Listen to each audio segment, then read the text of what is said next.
listening to CLNS Media, powered by betonline.ag. Go to clnsmedia.com/roll. Use our promo code CLNS50 for 50% off your first deposit. Hello, everybody, and welcome back to the Red Sox Beat podcast on CLNS Media, your leading online video and audio provider for Major League Baseball. I'm the host, Chris Cotillo from MassLive.com. I cover the Red Sox there, and this is episode 217. It's brought to you by betonline.ag, the leading online sportsbook and CLNS's preferred online sportsbook, and this is your May 21st episode. We are joined this time by Chandler Rome of the Houston Chronicle, who covers the Astros down there. The Red Sox obviously playing the Astros 6 out of 10 games this week, just lost 2 out of 3 at Fenway, and we'll be heading down to Minute Maid Park over the weekend. Chandler, thanks for coming on. I didn't know this was sponsored by a sportsbook. This is a great development. Yeah, so that's our sponsor so far since I've been doing it. So thanks to betonline.ag for sponsoring us, and you can sign up there. We'll have some more information around the 20-minute mark as we're contractually obligated to.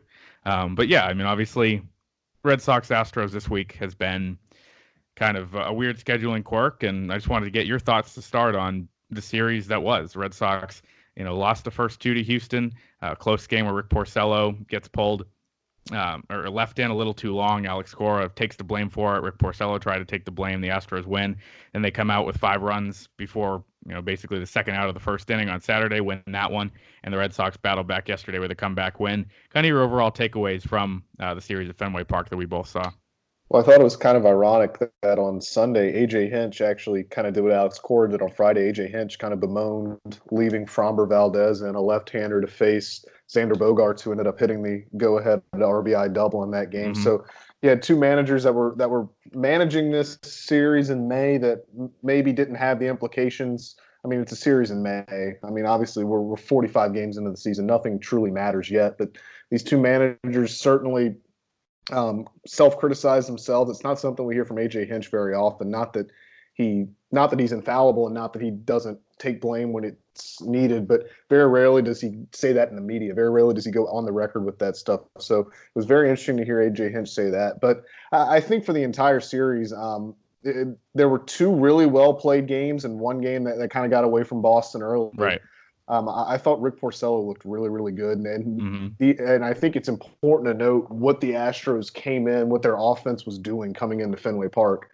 Granted, they faced the Detroit Tigers for 3 days, and I think any offense is really well served to face the Detroit Tigers at any point of the year, because that'll cure whatever is ailing you. But the Astros came in just on an unbelievably torrid pace. They led the American League in just about every offensive category: slugging, OPS, home runs, just about everything coming into Fenway Park. And while the offense probably didn't have the pop and just the consistent up and down good at bats, what you saw is that they work these pitchers, and it's not just home runs, it's not just doubles, it's not just extra base hits. You saw guys work from 0-2 counts and work full counts, work quality plate appearances, and you saw it from more guys than just George Springer, Alex Bregman, Carlos Correa. You saw Jake Marisnick in the 9-hole have a good series. Mm-hmm. You saw before you got Aledmys Diaz got pulled, but you saw when he was replaced by Tony Kemp, who had a nice little series. You're seeing guys like Tyler White, who a lot of Astros fans want off the roster right now. He had an extra base hit that really kind of set the tone in that Saturday game. Right. In the first inning. So it's really contributions up and down the order from the Astros that are really kind of set this offense apart from last year. And I think it's also important to note that when you look at the pitching, Boston only scored 8 runs the entire series, and Justin Verlander didn't pitch. Yeah. Obviously, Garrett Cole threw the first night, and then they started a rookie in Corbin Martin, who made his second major league appearance on Saturday. And then on Sunday, they started Wade Miley, who veteran guy, but still nowhere near a Justin Verlander or a Garrett Cole sort of reputation. And when you're rolling out your third starter, and when you're rolling out a rookie, and you're rolling out the middle of your bullpen in both of those games, and you can still hold the Red Sox offense to 8 runs, I think that's something that's probably the biggest story for me, was that the Astros went in there. They didn't pitch Justin Verlander. They only pitched Ryan Presley one day. I think they only pitched Roberto Osuna one day as well. And still, the Red Sox only score 8 runs against them, against the pitching that maybe not a lot of people talk about. That was probably the biggest indicator for me that this was a good series for the Astros. Yeah, definitely. I mean, I think the Red Sox have struggled against lefties. Wade Miley, it gave him some trouble early yesterday. They started, hitting him once Chavis hit a home run. I feel like he's kind of gotten the floodgates open for this team in a lot of games recently, but that kind of turned things around, and the Red Sox were able to get a win on a day where Chris Sale wasn't sharp. I think that was another big storyline, at least on our side of things in Boston, where Chris Sale walked 5 guys yesterday. He wasn't as sharp as he has been in his, 17 strikeout appearance last time out against the Rockies. So the Red Sox expect to win on sale days. They didn't do it maybe in a traditional way yesterday, but they were able to, get a win, and I think that's important. Something you referenced earlier I thought was really interesting because something that I thought as well, and I think it's something that we'll see, later this week at Minute Maid Park, where these managers were kind of managing these games like they were bigger than they are. And I think for me, there's a couple things that go into that. One, they respect how good the opposition is. They obviously met up in October. Red Sox won that series in 5. And then I think there's just that relationship between AJ Hinch and Alex Cora as former bench coach of the competitive fire, the relationship between, a lot of guys on the Astros and Alex Cora, that he wants to go out and beat them. So while he might say it's every win's a good one and, this series is no bigger than the other, I think, for me that this is one that he has circled on his calendar still, even a year removed from working there. And both guys, maybe put a little bit more into this than they would have any other series in May. Yeah, I think so too. And Chris, you weren't in the interview room, obviously, with the Astros after the Sunday game, but that was about as perturbed as we've seen AJ Hinch after any. They haven't lost much this season, and he hasn't had much reason to be upset. But Sunday was probably the shortest and kind of the most visibly perturbed we've seen AJ Hinch all year. So that was a game. And the one thing about AJ's not, he doesn't like to lose. Obviously, I don't think any manager does, but he really doesn't like to lose games that he feels his team should have won. Mm-hmm. And I think the way the Astros played Sunday, they played sloppy. I mean, Alex Bregman booted a ball in the first inning. They had two. You could debate whether they were catchable pop-ups on the right side of the infield, that miscommunication between the right side of their infield, two backup infielders playing, and then the wind was a problem. But it just wasn't a clean game, and that's what the Astros have been doing so well this year. They've been playing so crisp. They had obviously won 10 games in a row coming in, and it was just kind of a departure from what we've seen, the style of baseball they've been playing during the streak, and it obviously came back to get him, and that's a one-run game, and AJ Hinch is obviously going to put it on his shoulders if he feels like he had Hector Rondon up in the bullpen. Xander Bogaerts obviously does well against left-handed pitching. Framber Valdez is a rookie. I think he's still got rookie status, but he doesn't have much major league service time. Yep. Hasn't pitched much in those big situations, and I think AJ kind of figured that game with the offense he has with the offense he deploys out there, he figures that he doesn't want to mess up any opportunity they have to come back and win that game. And I think he felt like leaving Framber in there was sort of kind of setting them up to fail. And he said he questioned it on the front end, and he's always going to question it on the back end too, and it doesn't work out for him. So yeah, and the relationship with Cora, obviously how the postseason ended last year. These are two teams that I don't want to say it's a rivalry, but it's maybe not in the rivalry in the way that we think of North Carolina Duke or Alabama Auburn. If you think colleges, they don't hate each other. Good plug there. Yeah, I don't think these two teams hate each other. I think there's a mutual respect for one another. So this is not Yankees Red Sox. Those two organizations, franchises, fan bases hate each other.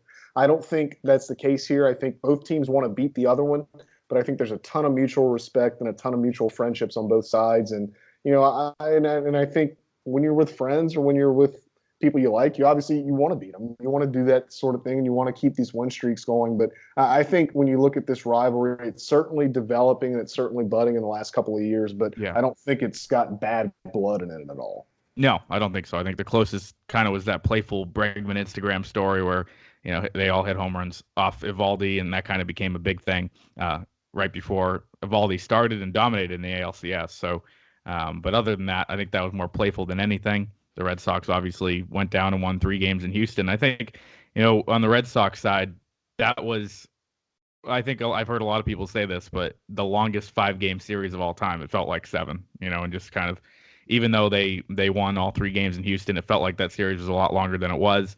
The World Series felt kind of like more of a beating, but, the way the ALCS went, didn't. The Red Sox breezed past, went on, won the World Series, and kind of the focus shifted on keeping the core together. But after a lot of people expected the Astros to win that series, including myself at the time. I think obviously it's a big disappointment. I just want to see from your end how the Astros kind of responded to that kind of in the days and weeks after, and then how they kind of formed their offseason if they did after losing, after winning the World Series the year before. I think it's very interesting. I think they're, along with the Yankees, obviously the primary competition for the Red Sox in the American League, and they made some changes over the winter. And how did they respond to that loss, to losing 4 out of 5 games to, like you said, not an arch rival, but a team that they respect and they really thought, and as a lot of people did, they could have beaten in October? Well, I think the first thing that the Astros or the first to point out, and I don't think they use this as an excuse, I think they use it as the truth, is they were really banged up. Yep. I mean, Jose Altuve was playing on one leg. Mm-hmm. Carlos Correa was playing through, kind of unwisely playing through a lot of back problems that sort of derailed his entire second half.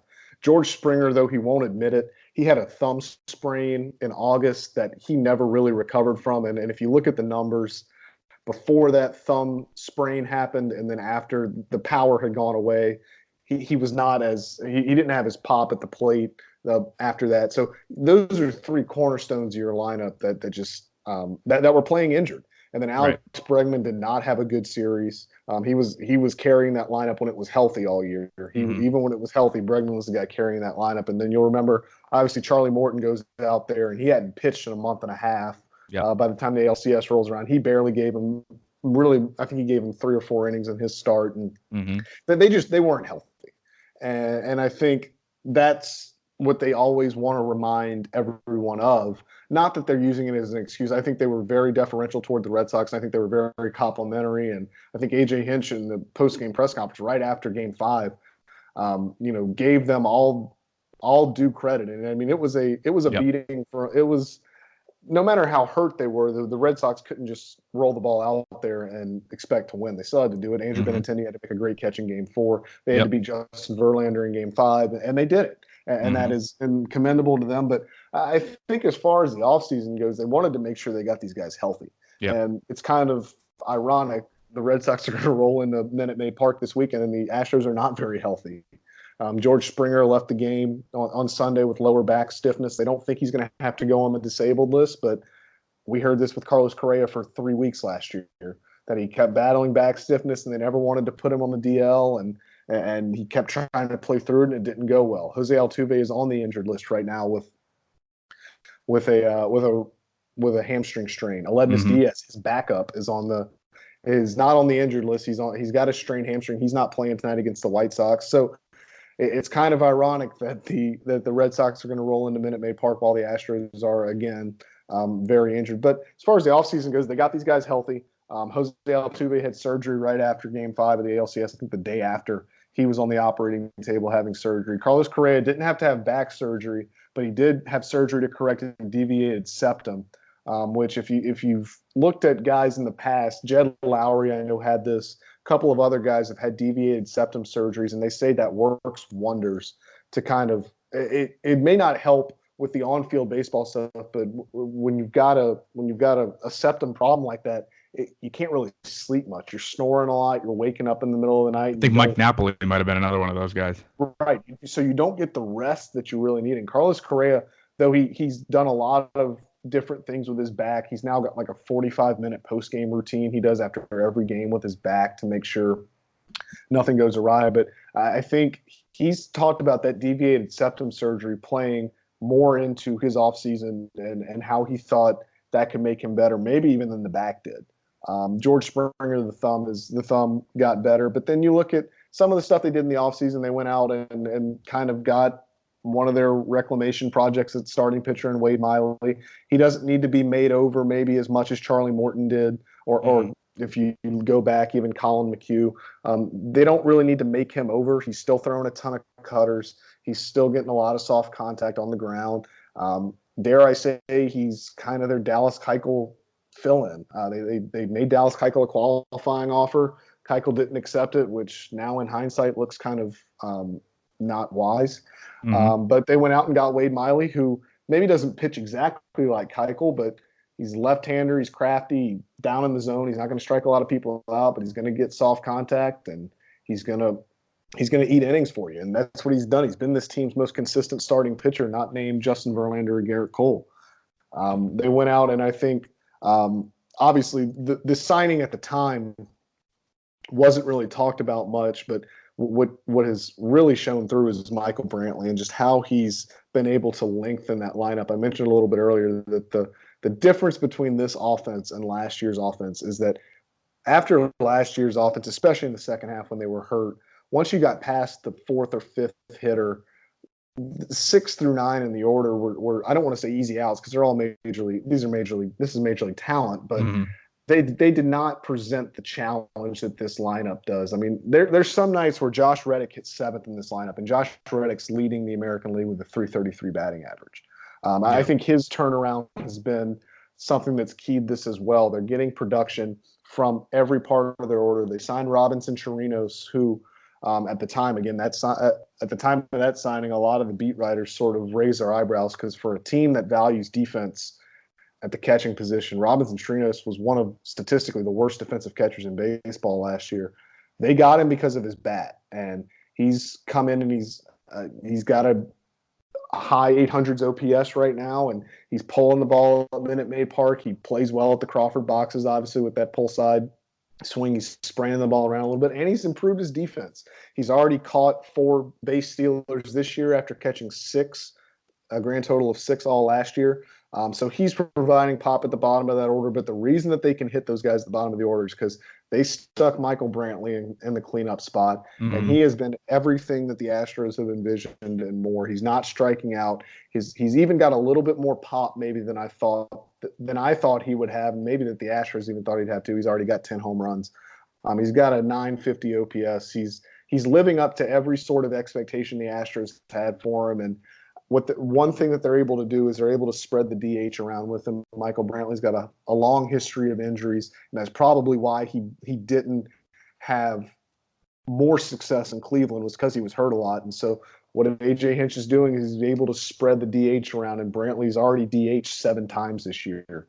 George Springer's DH 10 times. And part of that is not having production from Tyler White, who they thought would be their primary DH. But part of it is A.J. Hinch likes to spread it around and give these guys kind of half days off.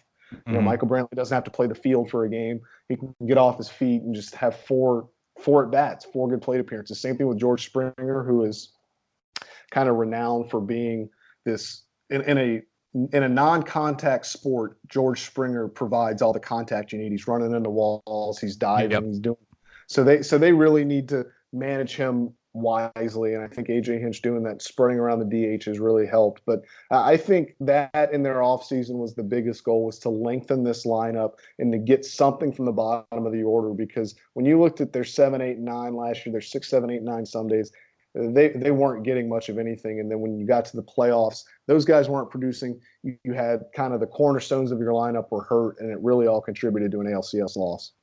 Yeah, I think, obviously the Astros were a lot more active than the Red Sox were over the winter. The Yankees were active as well. People in Boston, I think, see Wade Miley doing what he's doing, and Wade Miley was with the Red Sox in 2015. He had an ERA somewhere around 4 or 5 that year, and I think he's most remembered for getting into a big altercation with John Farrell in the dugout in Baltimore about being pulled. I don't remember the specifics because I wasn't on the beat then, but Wade Miley's kind of not necessarily a revered figure in these parts. So to see him come back yesterday and pitch pretty well, and like he has all year, was kind of funny. I think, the big storyline that we in Boston dealt with all winter was Eovaldi and Kimbrel. Eovaldi was a guy that was rumored to be going to Houston. It seemed like that never really took off. And then Kimbrel in a similar boat to Keuchel and not signing. So, very different off seasons. The Red Sox go out and get one guy added to the 40-man roster in Colton Brewer. The Astros add a bunch of pieces. And now time for that promo read I teased earlier. Craig Kimbrel still a free agent, like Dallas Keuchel is. And I think both of these teams realized that in their own way, they could find a cheaper alternative for 2 guys that have been really important pieces of contenders in the last couple of years. The Red Sox with Craig Kimbrel have decided they're going to do this bullpen by committee that we've seen on display the last 3 days. You saw it. Brandon Workman gets his first save yesterday. We saw Brandon Workman pitch in the 6th inning of an 8-2 game today in Toronto. So, from a very high leverage situation to a very low leverage situation, Matt Barnes is really kind of the leverage reliever. He comes in all the big situations. Ryan Brazier's been up and down, and Marcus Walden's been a big surprise, but there's not that bona fide closer in Craig Kimbrell. You talked about Wade Miley kind of stepping in as a Dallas Keuchel light. So you see the similarities there between, these teams. You're not a major leaguer, Chandler, and nobody probably listening to this show is, but that doesn't mean you can't get in on the action this spring. If you want to get in on the action, go to betonline.ag, CLNS Media's leading and preferred sportsbook. There's only one place to share in the wins with the Red Sox by grabbing the odds and allowing the experts to do the heavy lifting. They have sports, live betting, a virtual casino, everything you could possibly want. BetOnline.ag is CLNS Media's preferred sportsbook. If you're feeling lucky and would like to support our podcast, it's easy. You just go on clnsmedia.com/SoxBeat, SOXBEAT, and use the promo code CLNS50 for a 50% sign-up bonus. That's clnsmedia.com/SoxBeat, CLNS50. BetOnline.ag is your online sportsbook experts. So getting back to the actual baseball talk here, looking at these guys, they gave them a qualifying offer. They said no, and they weren't going to break the bank with the Astros and Keuchel. Do you think there's any chance of a reunion, number one? And then if not, where do you think he could possibly end up? Because this is a guy that has a Cy Young, has been a solid major league starter for a while, and just like Kimbrell, still out there in mid-May. I mean, until he signs somewhere, I guess I can never shut the door on a reunion. Mm-hmm. I would be surprised. I don't think that's in the cards here. I think the Astros were comfortable going with the qualifying offer that they extended him, and I don't think they're willing to go much over that $17.9 million they were going to give him. As far as where he ends up, I mean, I guess it all depends on when the draft ends here in 2 or 3 weeks, and we look at what teams need. You look at the Padres. The Padres have kind of been out there and saying that they want to upgrade their rotation. I don't know if they view Dallas Keuchel as an upgrade in their rotation. I don't know if they'd want to wait till the trade deadline maybe to partake in the Stroman or Bumgarner sweepstakes.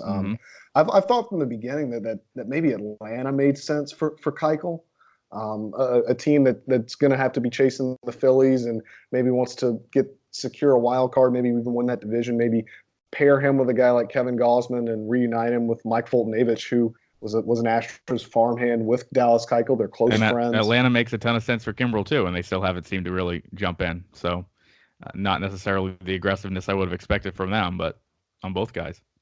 And maybe we'll see it. Maybe we'll see it ratchet up when the draft's over, when the compensation, when the draft pick's no longer attached, and these teams can really go after it. But I think we can both agree, though, that both of these guys maybe have, whether it be them, whether it be their representation, whether it be just all around, I think they've misplayed their hand this offseason. That it's May 20th and a Cy Young Award winner, and probably one of the 2 or 3 best active relievers in baseball is not pitching for a team. So yeah. I think we can both kind of agree that they misplayed this offseason pretty poorly. I thought what Dallas Keuchel did, sitting down with Tim Brown of Yahoo and kind of going on the record for the first time about everything and saying he didn't set out to be a martyr for the players or the symbolic guy who's going to wait and get fight for what is right. I thought it was a really interesting take. It's something that Kimbrell has not done once. Kimbrell's not a guy that loved talking to the media when he was here, so it's not something I expected. But seeing Keuchel go out there and say, there are some offers that my agent Scott Boras would have wanted me to accept, and I just didn't think that was my value. I thought it was interesting to come out and say that, and now really be committed to trying to get a suitable deal. That obviously hasn't come yet for either of these guys, though.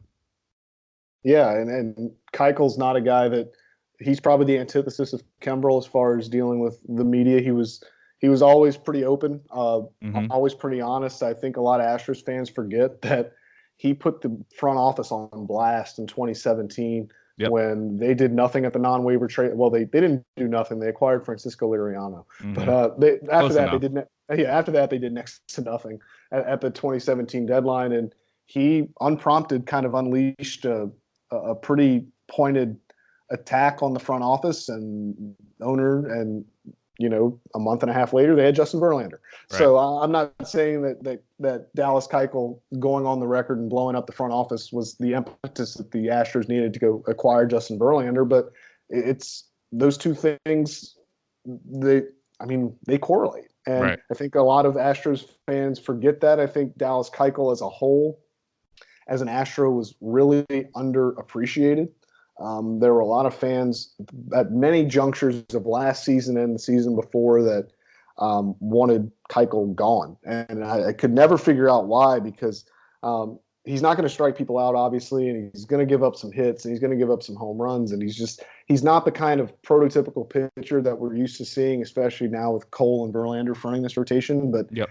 this was a guy that was the first ace of the new era of the Astros. He was a guy that got people to the ballpark in 2015 when this team was making a playoff push. They had a Keuchel's Corner section in left field at Minute Maid Park every time he started. They would give out free beards and people would cheer on this crafty lefty who would get a bunch of soft contact ground ball outs and strike out like three dudes. He and Jose Altuve were really the keys and the faces of this renaissance and this rebuild of the Astros. And obviously Altuve is always going to get his due, but I just feel like Dallas Keuchel really did go underappreciated here in Houston for what he did and sticking it out the way he did through some really lean years. And he provided some huge starts for this franchise. And obviously he doesn't have the name allure of Justin Verlander. He doesn't have the stuff that Garrett Cole has, but he does it a little bit differently, but he did it really effectively. And he's a guy that I think Astros fans owe a lot. They owe a lot of gratitude, and he's a guy that should be welcome in Houston whenever he comes back, if he comes back, whether he's pitching for another team, whether down the road he ends up back pitching for Houston. He should be welcome back here. But I think that's really been that's really always been a thing with Keuchel. Is I've always been surprised how fans are quick to dismiss him and fans are quick to want, kind of forget what he did for this franchise from, about 2014 to the middle of 2016. Yeah, and I think there's some parallels to be made there with Kimbrel, because Kimbrel, was lights out. He was an all-star, and every season he pitched for the Red Sox, and he's obviously going to go down as one of the greatest closers of all time. But last October, you saw it. There was a lot of he gave a lot of people heart attacks, and even referenced that, tipping his pitches, and really a concern really throughout the postseason, not having clean innings. He ended up, I don't think he blew a save, and ended up being okay. But it was a lot of concerning signs last year. He was not sharp in September leading up to the playoffs, and I think the Red Sox look at that as, maybe reason not to give him the 6-year, $100 million deal or whatever he was asking for at the winter meetings. Not that anybody was going to give him that, obviously, because no one has, but Red Sox fans are weird in that they really were down on Kimbrel in October. He ended up getting the job done, obviously on the edge of the seat there with barely being able to get the job done, and then becomes a free agent, and everybody's clamoring for him to come back because the bullpen doesn't have enough depth. So I'm sure that Keuchel was underappreciated while he was there. Now that he's a free agent, anybody has a bad start, there's going to be calls for Keuchel to come back to Houston. Now we'll wrap up with this because I know it's been a long day of travel for you.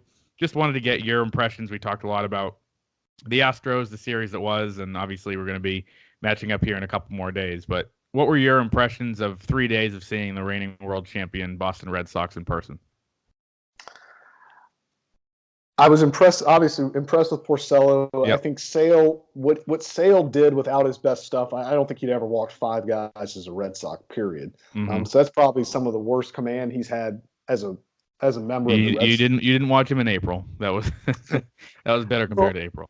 Well, I think just the fact that he was able to get through 5 innings and hold this offense down, I think that was impressive to me. And I think what the bullpen did that day too. I think you've talked about it a little bit here. They're kind of doing a mishmash on this bullpen thing. Yep.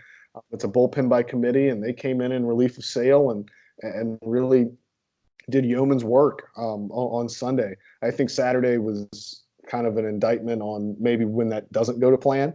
You look at Hector Velasquez, and that's an Evaldi and Price both being on the injured list. That's so he's there, and their number one depth starter Brian Johnson's also hurt, so he's kind of the last resort there, and he's actually been serviceable at least in his previous starts, but could not get more than 1 out, and that basically was the game on Saturday. Yeah, and I think that kind of showcased what this Astros offense is, that best. I mean, they were jumping first pitch. They were Mm-hmm. working walks. George Springer hit a triple off the center field wall in the first pitch of the game. So I think pitching wise, obviously, when they're healthy, they can rival the Astros as far as rotations go with Eovaldi, with Price. You mentioned when we saw Porcello and Sale. I think offensively, I really like Michael Chavis. I think he's a good ball player, man. AJ Hinch talked on Friday. I actually asked him about Chavis and what he thought. He said, "We'll see if he can handle the heat." And then that Friday game, they threw him all fastballs, and man, he looked really bad. And then the next 2 days, he comes out and he hits a big home run off of Wade Miley that almost went onto the street over the Green Monster. I think had a nice game Saturday too, if I recall correctly. But I really like him. He had another big homer today in Toronto too.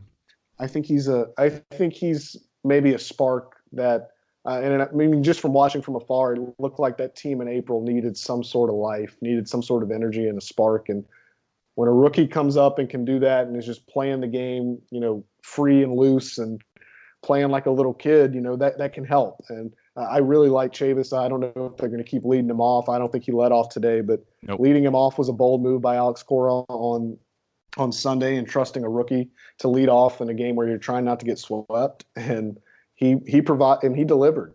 Yeah. I think obviously, Mookie probably hasn't had the start to the season that he wanted. I think that'll obviously I think I'm always erring to the side of the law of averages when you come to these good players. Obviously, Mookie's not probably had the start to the season he wanted, but he'll come around. And JD Martinez had some big at bats this weekend, and I think Andrew Benintendi has been struggling a little bit. But again, it's kind of just the law of averages and how baseball goes. I think the Red Sox are really, really good. I think seeing how they and the Yankees and the Rays fight out for the East is going to be really interesting. It's going to be much more interesting than me watching the Astros pound on 4 sub-500 teams in the American League West. Yep, it is. And then obviously the Red Sox are in the midst of a very tough stretch. 2 series against the Astros. They have the Indians when they come back next week before going to the Bronx. So a lot of potential playoff previews. You can read all about it on the Astros side of things from Chandler Rome with the Houston Chronicle. Thanks so much for joining us, and we will see you on Friday. All right. Thanks, Chris.